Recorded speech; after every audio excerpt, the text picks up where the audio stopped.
Well, hello, Bill Shaka here. Welcome to another edition of the 5-Minute Motivator.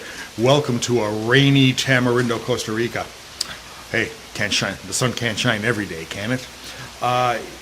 Today, we are going to discuss your biggest obstacle is you. I'll include myself with that too. Our biggest obstacle is us. And how we can get out of our own way. How do we get out of our own way?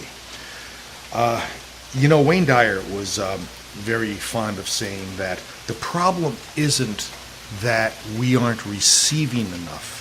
The problem is the fact that we are not ready or willing to receive as much as what the universe is willing to give to us.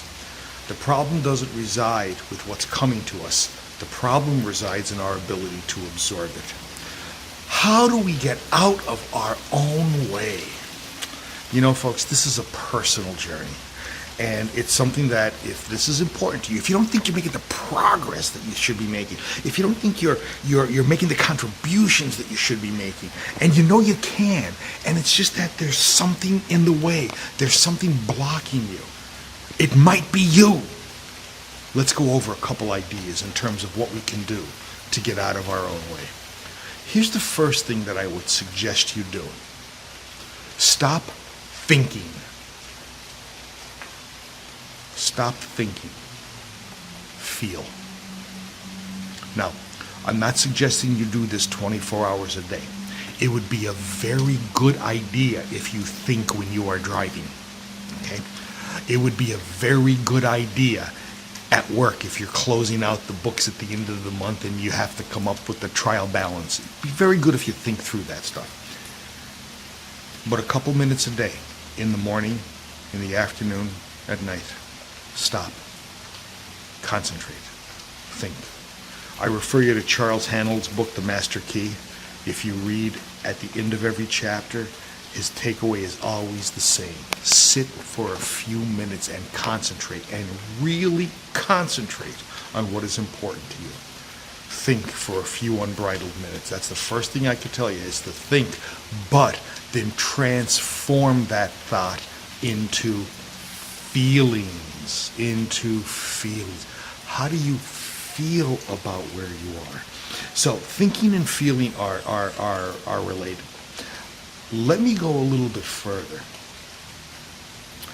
Don't talk too much. When individuals ask you what's going on in your life, let's say, for example, you started a new business, a little side business, a little social media type business or whatever, and all you want to do is talk about it. Stop. Don't waste your internal energy. Let it build. Let it continue to consume you personally. You don't need to show everybody your hand at the beginning of the game. Relax. The time will come.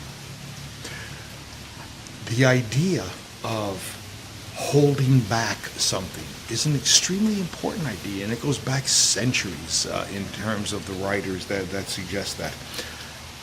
If you don't talk and dissipate all of your mental energy, and you think about it, that thought will drive feelings. So there's a correlation between the first and second point here. If the first point is stop thinking, feeling, and feel, and the second point is don't talk too much, reflect. Reflection is thinking. Goes back to number one, thinking should drive our feelings. Let your thoughts drive your emotions. Let your thoughts drive your emotions. Don't let your emotions drive it. Control your thinking so that it's positive, that it's proactive, not necessarily reactive, although there are situations when that helps also. But in general, use your thinking to control your emotions. Keep your inner thoughts to you and let that energy build. And what you will find is that success will begin to spin out of that dervish. Allow it to happen. Bill Shaka, thanking you for attending another edition of the 5-Minute Motivator. Looking forward to seeing you in the next. Bye-bye.